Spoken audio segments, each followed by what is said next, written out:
AyAyAyAi. Hi, my name is Heather Seikel, and I'm happy to be here. I'm an avid listener and first-time guest to this podcast. Thank you for having me.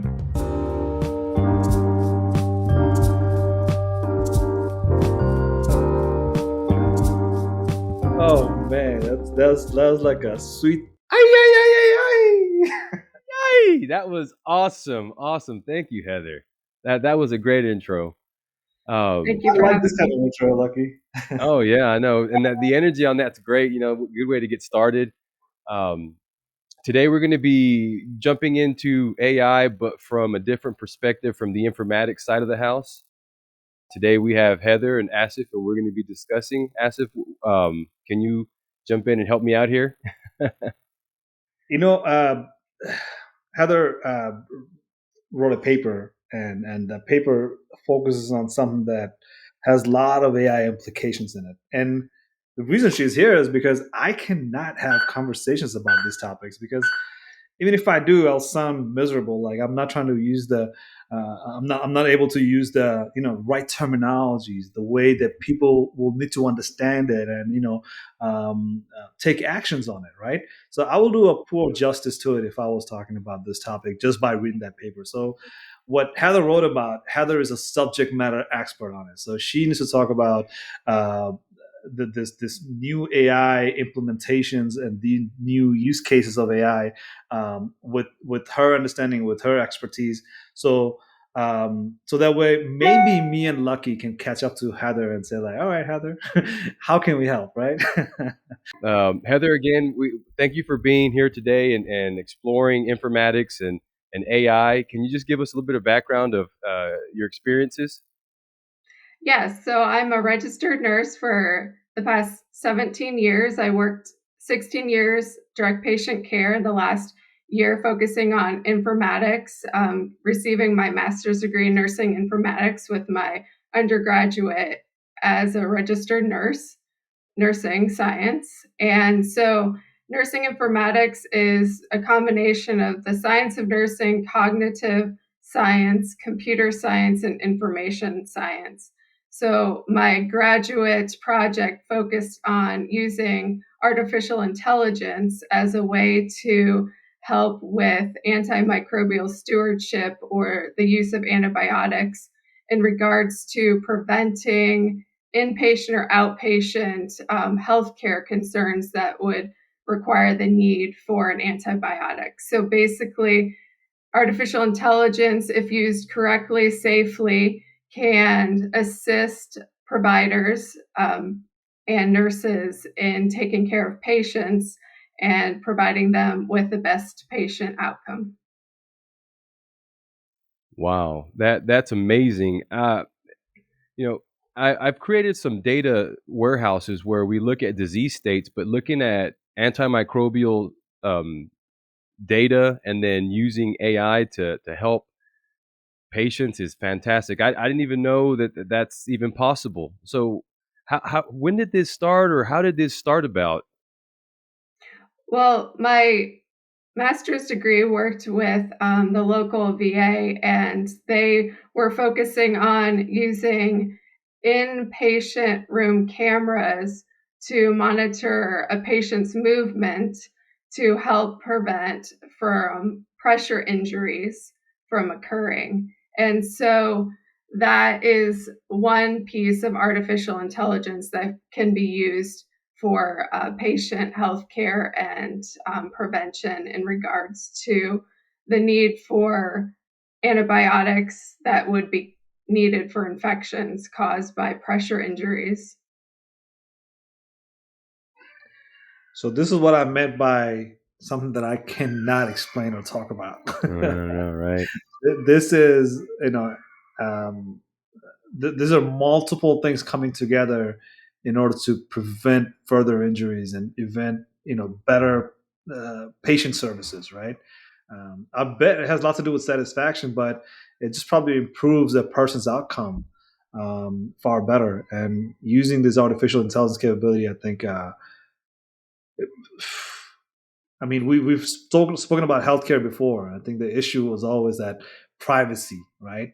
But some use cases in medical system, you're just like, is privacy really that big of a obstacle in providing these type of outcome that is, I don't know if I can weigh it, but if I can weigh it, to me, it just sounds right away. It's like some things the privacy shouldn't be a main obstacle, right? We have to be sensitive towards privacy, but not let that be the obstacle into that good outcome that we can have. Um, any thought on that, Heather? I agree. I mean, patient privacy and security is first and foremost, but with the use of artificial intelligence and nursing informatics, a nurse informatics can be a digital native, someone who's familiar with using technology and help people who are digital immigrants or digital refugees, people who aren't used to using technology in a healthcare setting or in general, or are forced to use it because it's been put upon them based on societal norms or recent societal health issues. Nursing informatics can help bridge that gap, help explain how artificial intelligence isn't something to be scared of. It just needs to be explored and understood and accepted, because it's going to be implemented more and more across every industry, including healthcare. Yeah, and you're absolutely right. There's areas where, and I use your terminologies. It's fantastic. Is the digital refugees, the user population? You, the, it comes down to, there's a scary part of AI that says, hey, we're here now. We're starting to give you data, and in some cases, people are afraid of AI, and somehow it's going to take their jobs, or they're going to get replaced.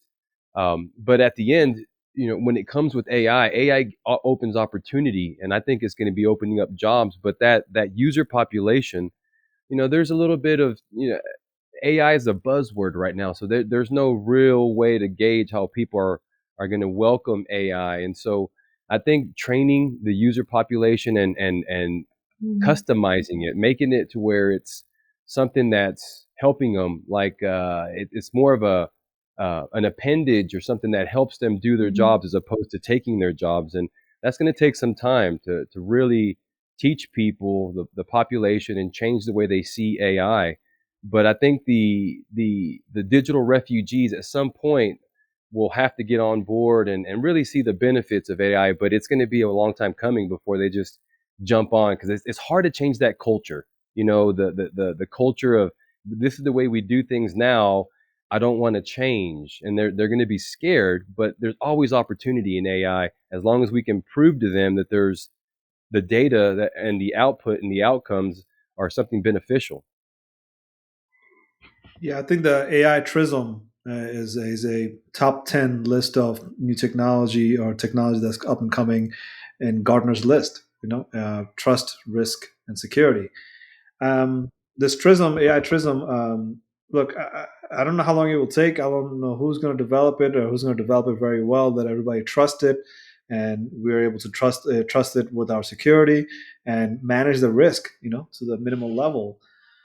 Um, let's just talk about it from a perspective of, like, Heather, look, if the privacy wasn't an issue, if people in digital native, which is the people that are born into digital technology, versus digital immigrant like myself, who had to adopt to the technology at some point in life, versus digital refugee who's been disrupted by technology's availability, right? So as a digital immigrant, I see the privacy in a different light than a digital native does. Excuse me, digital native will. And digital refugee, I cannot even fathom how they feel about privacy. But as far as a digital native goes, I know me and Lucky would talk to somebody who's half our age and say, like, how do you feel about privacy? Um, uh, but but on this question that I'm about to ask, which is that, like, if privacy wasn't an issue in your field, like, how would you like to have this AI use case be implemented, and what are some of the steps that you would encourage medical professionals or anybody who's designing or developing these AI technology? That's a great question. Thank you. So, first and foremost, it's there to help the practitioner, provider, and the patient. That's the goal, is for it to provide everyone with better outcomes, better health, happier life. And so, if it can be accessible and available and explained properly, proper teaching, I think, is the first step. Just getting people to ask the questions, speaking about their concerns, and then addressing those concerns and letting them know that this is for the good of society. Healthcare providers can be tired at the end of the day and can miss things. And so, with the implementation of artificial intelligence, it's just an extra layer of safety and security, another level of help that could catch what maybe the tired healthcare provider who's seen 20 patients in one day is missing because they're cognitively tired. Yeah, I just want to hit on that cognitive tired part because I saw a cartoon the other day that says the smarter this AI gets, less it wants to do the work. So, what would an AI do if it wants to get out of work, right? But the thing is, like, I get tired just by sitting in front of my laptop. I doze off because I just had lunch. I can only imagine what somebody who's taking care of patients and various levels of patients, as in, you're not just seeing a sick patient who's going to be bedridden, but you're also seeing a child, or you're seeing an adult. You're seeing all sorts of ages and different types of patient care. And I'm not even going to try to imagine that. That must be a world of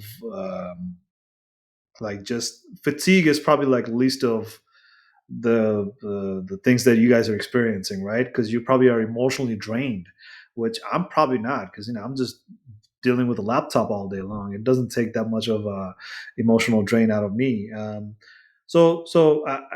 know, I thought of like this idea of using computer vision cameras in order to provide that or augment that computer vision camera to help the nurses on staff or the doctors that needs to come and see the patient, to provide them with some augmentation, right? How do you take a patient information and merge that with the computer vision to say, like, this patient that is bedridden right now, that is PI susceptible, this is the record that they have, EHR, EMRs, right? Tell us a little bit more about that, because I'm trying to put all the word soup together, but I think you can do a better job at that. Like, how do we take that hardware, and how do we take that software, and how do we take the practicality of human bodies and put those together? And what are the steps there? Yeah, that's another great question. So, with electronic health records, or EMRs, electronic medical records, there's a lot of data that's collected, and it's a lot to sift through, and it needs to be entered in accurately, and it can be very easily entered in not correctly by the users using it.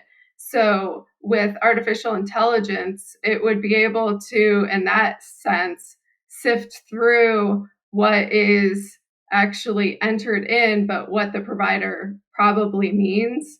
And so, connecting that word diagnosis with coding diagnosis, like ICD-10, is a way that diagnoses are coded commonly, in SNOMED as well. And so, if those can be lined up or correctly linked, then the patient can be correctly taken care of based on their diagnoses. And all of this is housed in electronic health record or electronic medical record, which, thanks to the HITECH Act of 2009, which is the Health Information Technology for Economic and Clinical Health Act, that has allowed hospital systems and doctors' offices to implement EHRs and EMRs, which can talk to each other. So basically, that information can be housed and transmitted and shared between different health systems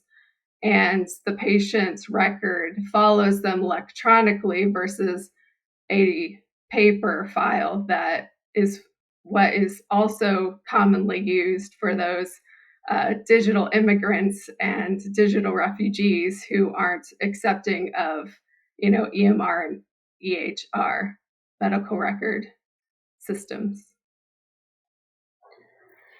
Yeah, I think the computer vision piece of it was brought up because like there's how do you treat how do you teach excuse me how do you teach a system to recognize the bed sore? How do you recognize a bruise? Right, a lot of computer visions behind it, and more we escalate. Excuse me, let me use the right word here. More we are able to scale these AI services, it will integrate text to speech, speech to text, as in you're taking that EHR and you're able to tell a medical doctor that, hey, from the record, this is what has been seen like last 2 years or 3 years or however long the patient has come into the system. Text to speech, it's able to speak to the doctor about the conditions, and then speech to text where doctor notes or the patient's information, as patients put in other information, or the nurse as they're speaking, these are speech to text notes transcribed, and then transcribed notes are able to turn into content from context, right? Mm-hmm. So these contexts are able to go into the EHR, and then merging the EHR's text and transcription text, you're able to come to a beautiful conclusion of like there's a checks and balance on all of these, right? Checks and balances that the doctor is not missing a note. And then if the doctor is able to challenge the EMR's decision making, which is to say, like, how did you come to this decision, right? There's explainable AI that will be able to say, like, look, this is how I've diagnosed this person with this because this is what I've seen on their EHR from 5 years ago, right? Because they're more susceptible to have these type of issues because 5 years ago they've been diagnosed with these type of issues. So now, if you're a doctor and you have, ability to read notes, you're not really looking into like last 5 years of records granularly, where AI will be able to go through it in granular step by step to say, like, look, 5 years ago, this person has been diagnosed with this condition, but never been treated because nobody thought it was that serious. But what if 5 years down the road, as a side impact to that, these are the kind of conditions that it has? So now the doctor and the AI could come to different decisions where AI knows how to explain itself, and AI's decisions can be evaluated by the doctor, how the AI came to that conclusion. And both can take notes and both can make decisions that could be different. But to augment a human to decide, make a decision, I think is where AI shines the best, because that's the perfect use case of artificial intelligence. And we're heading that way, I think, slowly but surely. Just don't know the timeline, but again, it's happening where the humans are actually in the room taking notes as a doctor and patient is conversating. They're literally not physically in the room, but they're being given the access to listen in to what a doctor and patient is conversating about and taking notes on it, right? So that way, these human note takers are actually able to merge their note with the doctor's note. It's being done manually at this point, but you can only imagine the level of healthcare that we need. We're nowhere near it, even in 2020, even with all the high technology we have. And we don't have that many people that we can trust to be in between the doctor and the nurses, or doctor and the patients, right? Because patients' privacy matters. So I'm just gonna leave it at that, because like that's what I found out to be very exciting, that once you install a computer vision in a situation like where you're talking about PI, that computer, that camera and the camera system could do wonders just off of one device as a hardware. Rest of it is all software and data entry, right? Data acquisition points. Just by algorithms and camera and software, we're able to do miracles that it's probably not possible just 10 years ago. Yeah, it's interesting that the issues that I saw whenever I was working with medical data or patient records is like you mentioned. There's data that's not regulated in some cases. It's just you have values that are just null values, or the data is just, for some reason, it's just the wrong type of data, and you have to go through and clean the data, and so you I'm just curious because I know that I had these problems with data science or creating data warehouses, but with the AI, you're telling me that the AI is able to understand where you have maybe fields or tables that are not necessarily the right values, and the AI is able to see past that in some cases. Because I thought I'm from the old school where it's like the data has to be right before we can do something with it, and it's like almost garbage in, garbage out. But it's interesting you say that in some cases AI would work with that, or can you explain that a little bit better, how that worked, or your experience with that? Sure. So I believe with the healthcare system, leaps and bounds are being made in regards to how the information and the data that is being entered into these electronic health records is being utilized and also evaluated.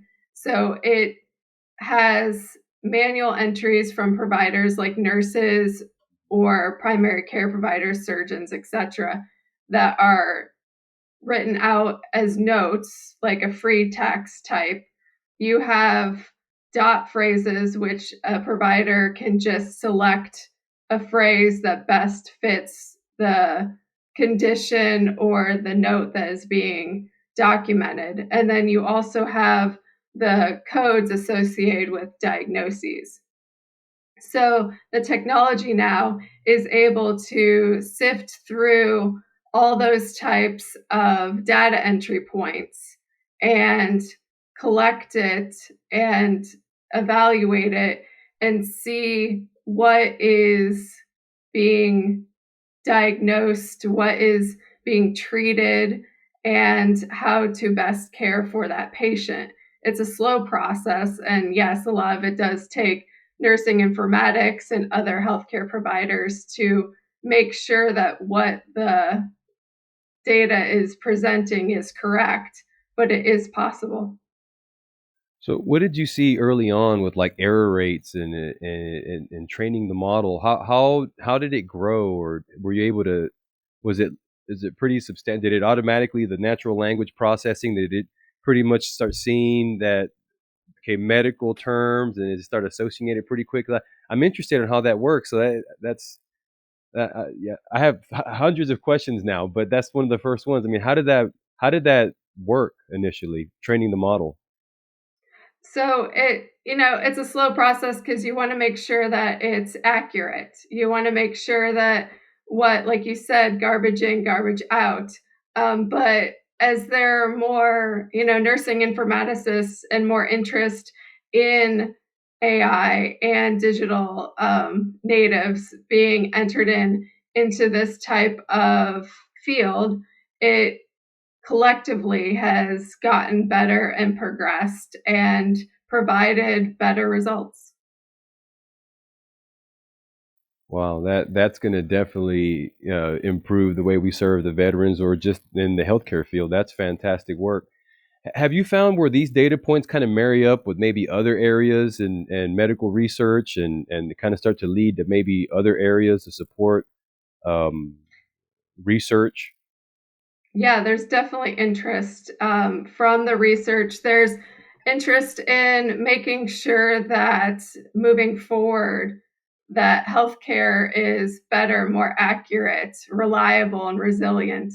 So therefore, it's just a consistent effort from different collaborations and different fields, like you said, research, data scientists, nursing. It's not just one field of professionals, it's everybody working together on a common goal to make sure that patients have a better healthcare outcome, that the data that has been entered into their EMR or EHR can be utilized correctly in the future. Wow, I, fantastic. Yeah. yeah. This, I think one thing I want to go back to is the garbage out and garbage in, right? So in the garbage out, if you have garbage in, um, the decision makings that happens in garbage out is it could be misleading because the information that was put in. So I think I talk about it in every podcast about human in the loop, right? So how do we augment the doctors rather than replacing the doctors is what we have to think about mindset wise, right? The mindset is that how do we incorporate this AI into the life of a nurse? How does a nurse experience it, right? How does a doctor experience it? If we are able to increase the user experience without really having the users question like why this technology fails me every time, will be a great use case for machine learning. And I think one of the things that I've always looked into, like said, how do we look at these big cases, big use cases, and also start using the small use cases, right? In healthcare, I love that idea of scheduling, right?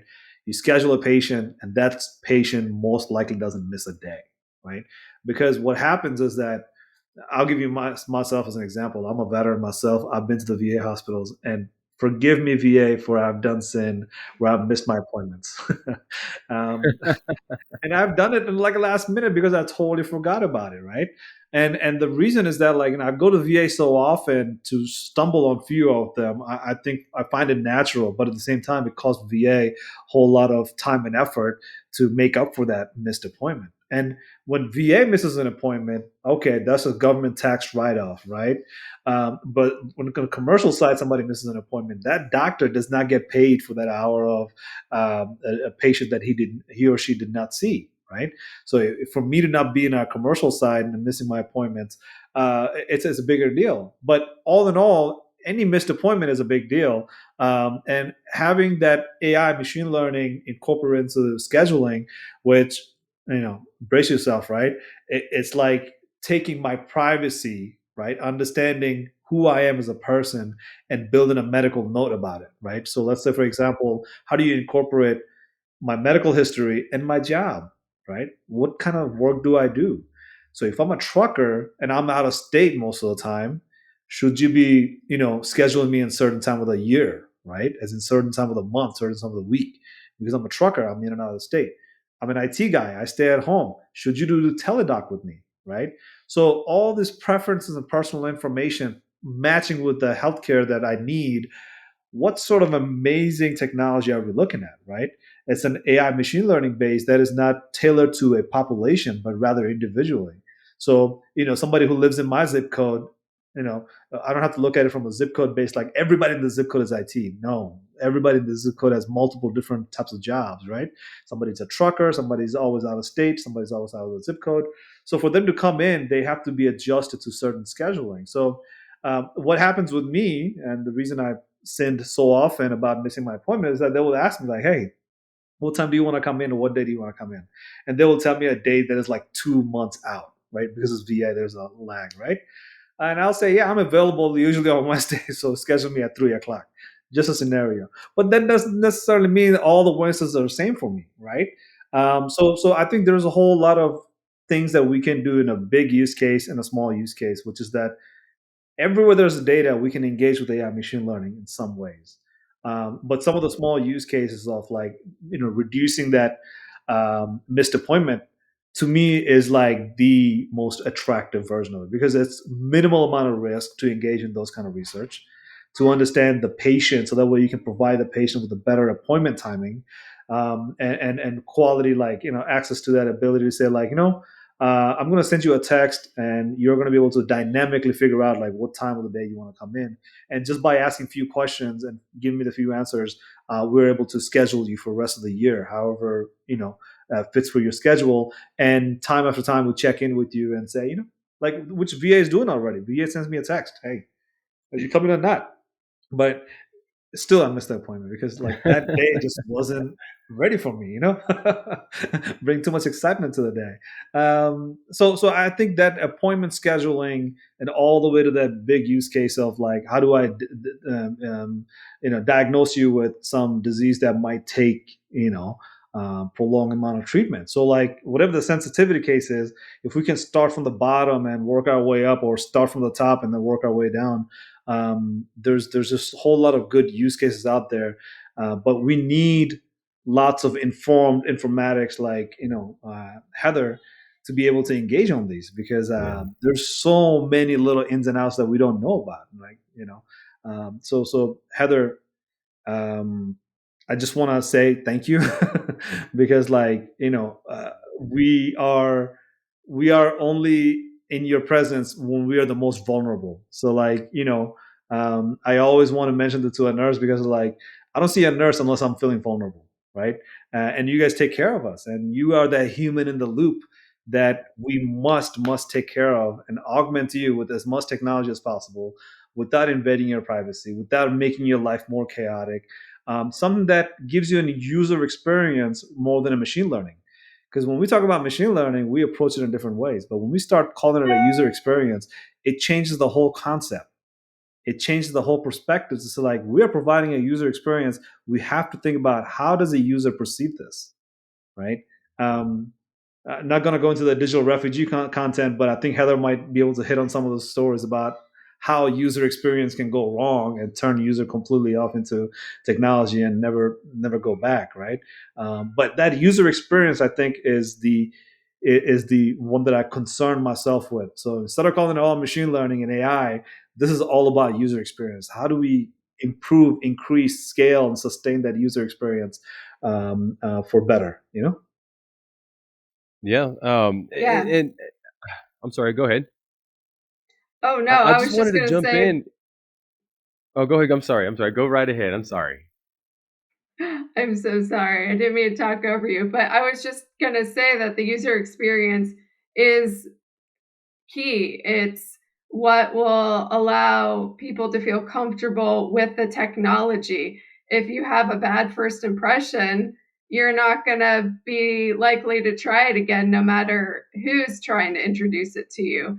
And so, yes, it needs to be tailored to the individual. The individual needs to be comfortable with it. And that's what, nursing informatics is here for, to help those who aren't comfortable with it, or even those who are, just understand it better and see how best it can be utilized.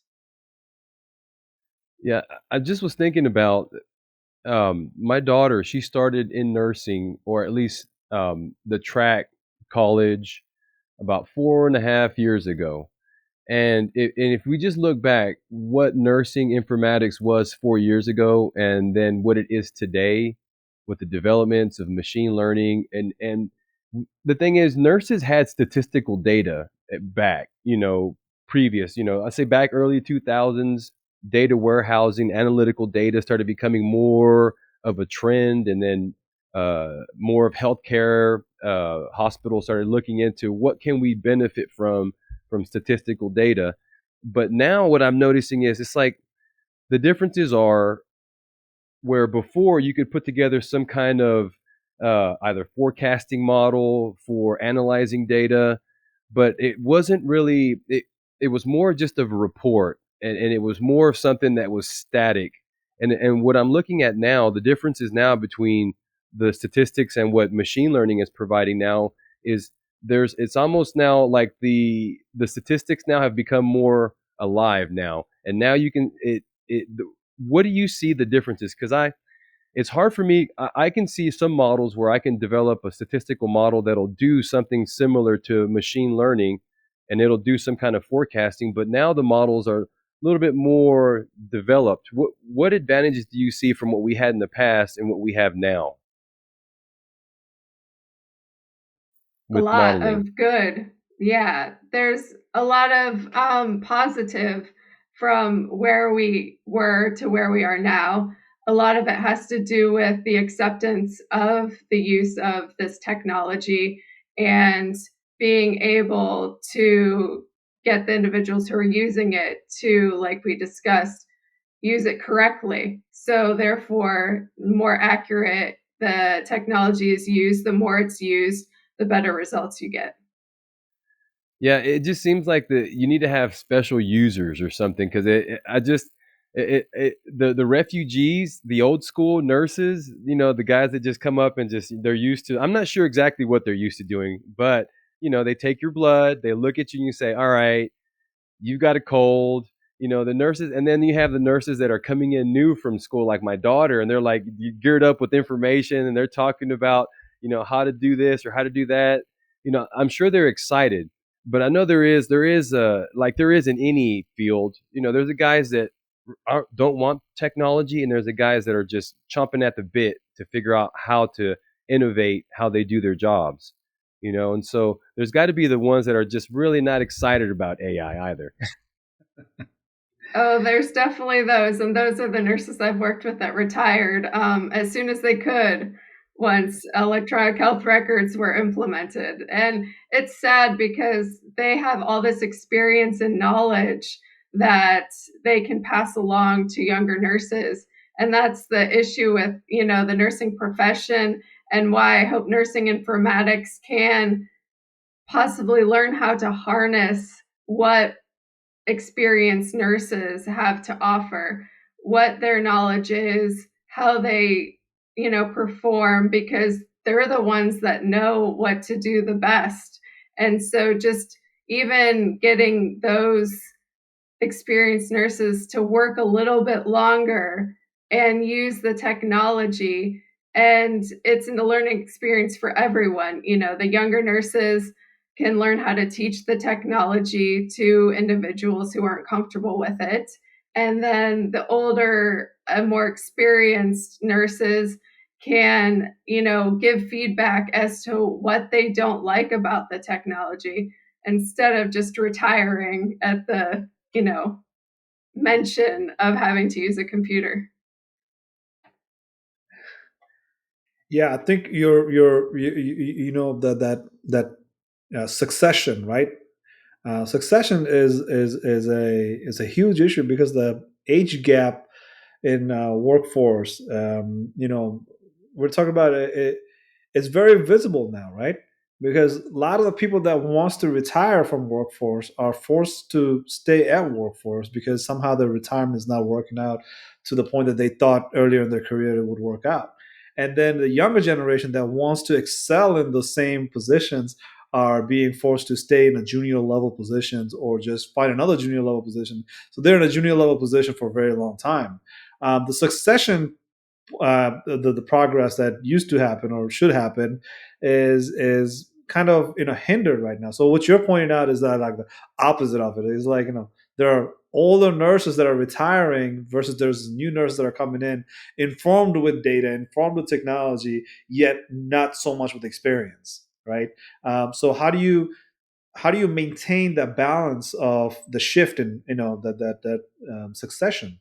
So knowledge management to me, I think, is the long term vision behind everything we just discussed for a use case. Anything you teach in AI, every year goes by, it's like teaching a child how to be an adult, right? For AI to live like for 10 years means that AI has 10 years worth of experience. It wouldn't behave like a child most likely, but that's an analogy, right? But a 10-year-old AI is far better than a 1-year-old AI. There's no doubt about that, and that's where we are in a lot of the national security purposes or corporate industry purposes. Wherever you look at it, wherever you develop your AI, it matters how old that AI is. And one of my favorite examples is in the banking industry, right? Some of the banks that has been around for hundreds of years are nowhere near as good as BlackRock hedge fund, right? Excuse me, not banking, but the finance industry. Finance industry, you see BlackRock, they outbid everybody. They are like $11 trillion in assets right now because they're known for their AI that helps them with hedge fund for their financial transactions, right? So it matters what sort of AI you're raising and how long you've had that AI is another topic. And before you talk about like Tesla, Amazon, and so on and so forth, I'm worried about who it is today starting an AI that will be the biggest AI or the biggest company that we haven't even seen yet. Right? 10 years from now, there'll be another company that outbids everybody with their AI performing to a level that we cannot even fathom right now. Right? But without going into that competition of who's going to develop that best AI, awesome AI, outperforming AI of a different level like Tesla's, knowledge management is something that we should, as I said, 10 years from now, knowledge management for the next 50 years. How do we start that knowledge management today? Right? Because I can use business use case, I can use that business justification to say like, why should you invest in AI today, even though it won't make you money today? But if you want to talk about where you will be in 10 years, we can talk about business justification monetarily. And then we can start talking about 50 years from now, how would you use that knowledge management piece that you started today? That can be from your scheduling, that can be from your radiology department to detect your x-rays, or your use cases of detecting cancers, or whatever the AI that you want to build today. You can put a knowledge management piece behind it. So no matter who comes and goes within your organization, that knowledge is always being baked into your business process continuously. I cannot emphasize that enough. Like, that is a key to AI development, because that's the kind of far vision you want to have. Is that ability to say, like, no matter who comes and goes in this organization or industry or agency in a government, we are always able to maintain those knowledge for ourselves for better usage down the road, to train people with, to provide this historical information, historical data with relevancy, finding the context, not just saying, "Tell me what happened in day 1980," right? Well, in the future, it'd be like, "Tell me the day in 1922. What was Asif talking about? What's the context behind it?" Because you can hear me talk, but you would not have any understanding of what I'm saying, because there's no context in what I'm saying, right? These are kind of things that we have to think about for knowledge management. So when you say all the nurses are leaving and taking all their knowledge with them, my goodness, that is a huge loss for the new nurses that are coming in and not being able to keep up with that knowledge. So knowledge management, yeah, check that out. We have a great use case that we've seen here recently, with nursing and COVID that we all had to suffer through recently. It was nurses were just at their wits' end, working crazy hours trying to support us through this. We had COVID and the pandemic, and then you had this great resignation. And the use case was you had all these people that were part of a specific field that were stressed, and then they all retired with their knowledge. And now that same area is now suffering, and then how do we augment that? And it just feels like AI is just coming in just in the nick of time, not at the right moment, but at least we know, look, this happened the last time. We're still bleeding for it. We still have an open wound and it's still bleeding somewhat. We all see what happened. Now let's prepare for it. And AI is just set up. It's primed for this type of situation now. At some point it is going to be intimidating though. As a nurse, think about this. We're going to have Alexa now that can now be that voice where in some cases, you know, the man the I guess the human in the loop, the person that would be interacting with the patient now, in some cases they're going to think a direction and they'll have Alexa in their back pocket or in their ear saying, "Oh, I'm sorry, it should be this way." I mean, it's great, but at the same time it's almost scary that we're going to get to that point. Do you see that being here in the near future? Yeah, definitely. So there's a lot of clinical decision support systems and tools that are implemented to help providers with medications associated with diagnoses. And so it's already happening almost.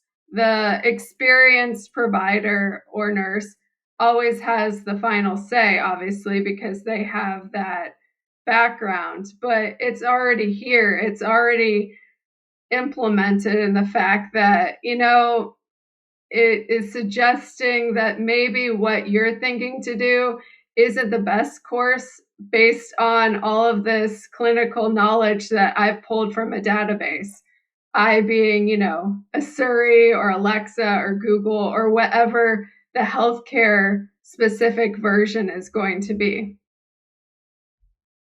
That's wild because okay, so do you follow your gut or do you say, "All right, Alexa, medical Alexa, nursing Alexa, nursing Siri, whatever the voice is, you're right and I'm wrong," or "No, you're not right. I know what I'm doing. You're wrong."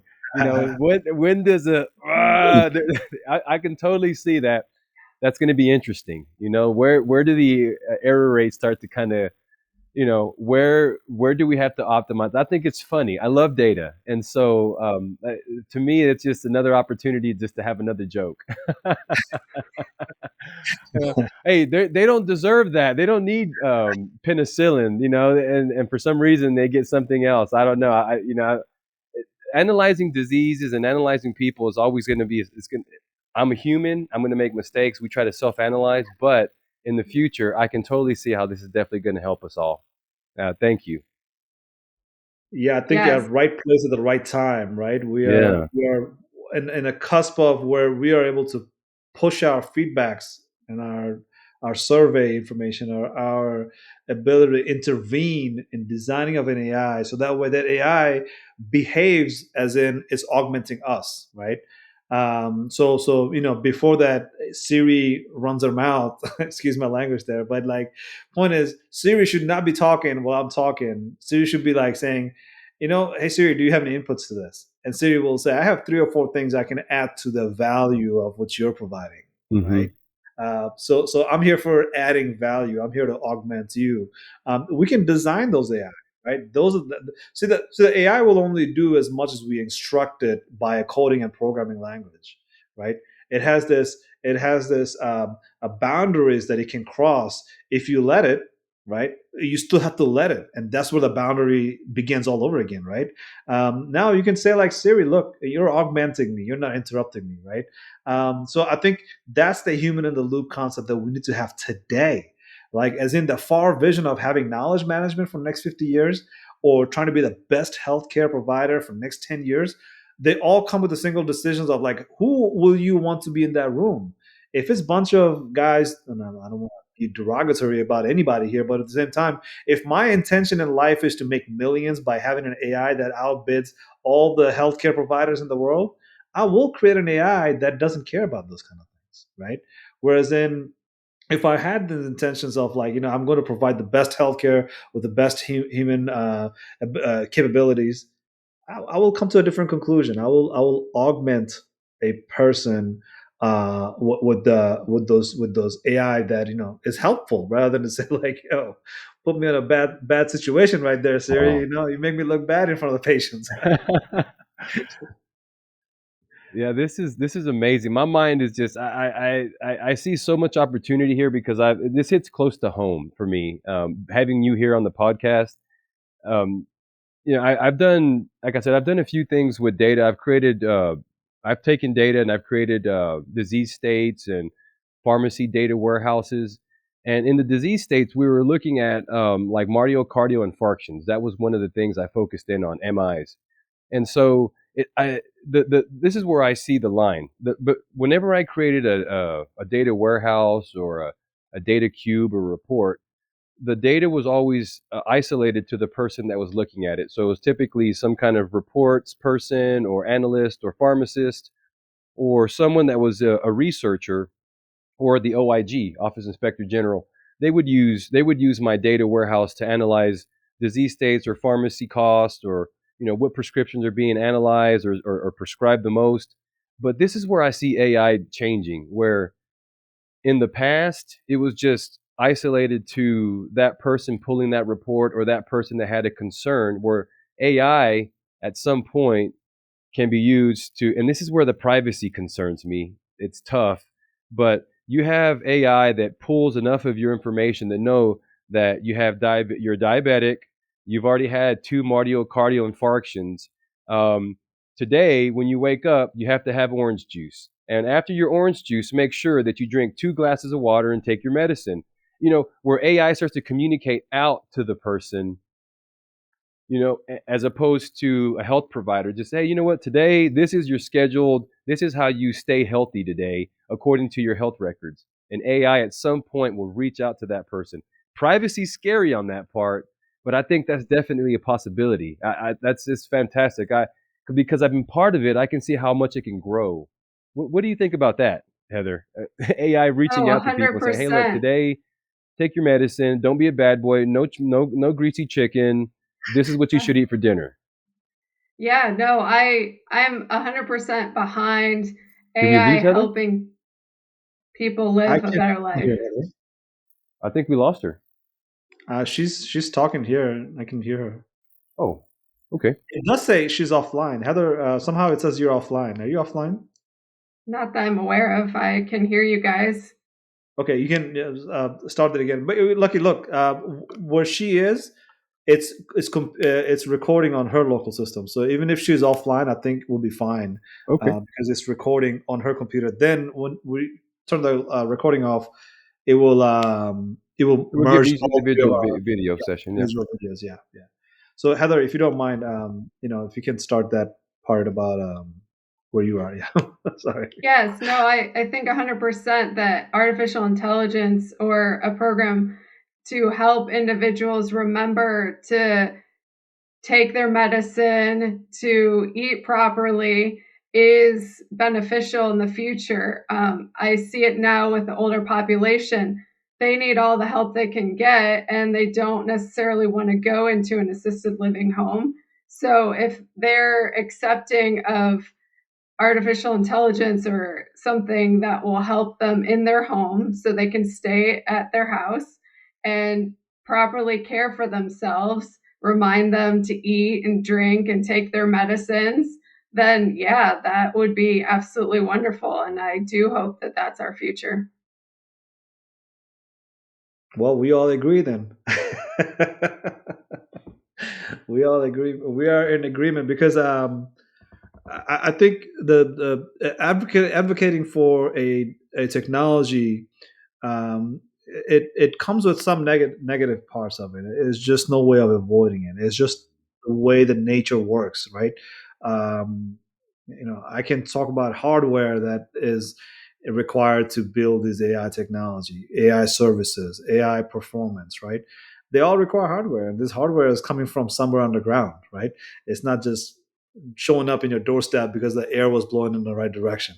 Um, it's all coming from underground. So that supply chain planning that happens all the way from hardware, all the way to your home device that you see, and the utilization of this AI performance, um, it if it does more good than damage, sure. I think healthcare is one of the sectors where we have to really advance in AI because majority of our population is heading towards that retirement age. We have a higher number of people that are about to retire than people that will be actually available for workforce, right?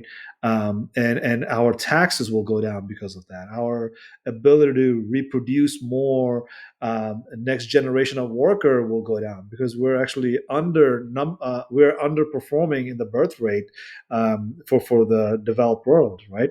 I think the number is 2.2 where we're supposed to be at. We're actually 1.67, right? So these kind of thought process when we start thinking about supply chain planning, the birth rate, people that are retiring, we have to figure out how do we augment the workforce that is already shrunk and is going to shrink tremendously.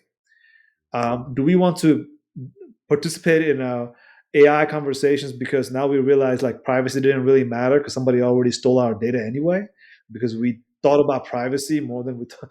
Now I'm a privacy advocate, don't get me wrong, but at the same time you Yeah. have to Right. find that right balance and strike it not because it's perfect because you have to work at it, right?